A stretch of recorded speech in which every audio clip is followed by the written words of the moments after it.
நான் வரல மீகோ. போன முறை நான் உன் கூட வந்தப்போ என் ஆர்டிகுலேட்டர்ல மண்ணு புத்துருச்சு.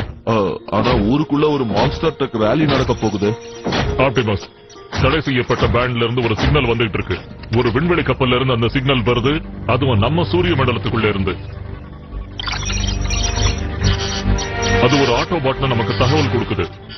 அப்படின்னா வேற ஆட்டோபாட்ஸ் இருக்காங்களா? சைபர்ட்ரான் அழிஞ்சப்ப ஏராளமான ஆட்டோபாட்ஸ் வேற வேற இடத்துக்கு போனாங்க. ஆனா ஆட்டோபாட்ஸோட பொய்யான சிக்னலை தரதுல டிசெப்டிகான்ஸ் திறமையானவங்க. ஆட்டோபாட் ஒமேகா 1ல இருந்து பேசிக்கிட்டு இருக்கேன். நீங்க யாருங்கிற உங்க அடையாளத்தை வெளிப்படுத்துங்க. டிசெப்டிகான் போர் வீரர்கள் கிட்ட இருந்து எனக்கு சின்ன அழைப்பு கிடைச்சிருக்கு. வீல் ஜாக், நீ பழைய கான் கிரஷர் தானே? நீ விண்வெளியில என்ன பண்ணிக்கிட்டு இருக்க? பால்கட், நீயா? ஆமா, என்ன இவ்ளோ பாதுகாப்பு? பூமியில ஏராளமான டிசெப்டிகான்ஸ் இருக்காங்க. அது சரி, உன்னால எவ்வளவு சீக்கிரம் இங்க வர முடியும்? இதே வேகத்துல வந்தேன்னா நாளைக்கு கூட வந்துருவேன்னு தோணுது. இன்னொரு ஆட்டோபாட் வர போறாரா? கேட்கவே சுவாரஸ்யமா இருக்கு. வீல் ஜாக்கா? அவன் வீரத்தை பத்தி கேள்விப்பட்டிருக்கேன், ஆனா அவனை பார்த்ததில்ல. குரலை வச்சு அது அவன் தான் கண்டிப்பா சொல்ல முடியுமா? 101% கண்டிப்பா என்னால சொல்ல முடியும். இது அவன் தான் ஆப்டிமஸ். தரையிறங்கிறதுக்கான கோஆர்டினேட்ஸ் நான் அனுப்பி வைக்கிறேன் வீல் ஜாக்.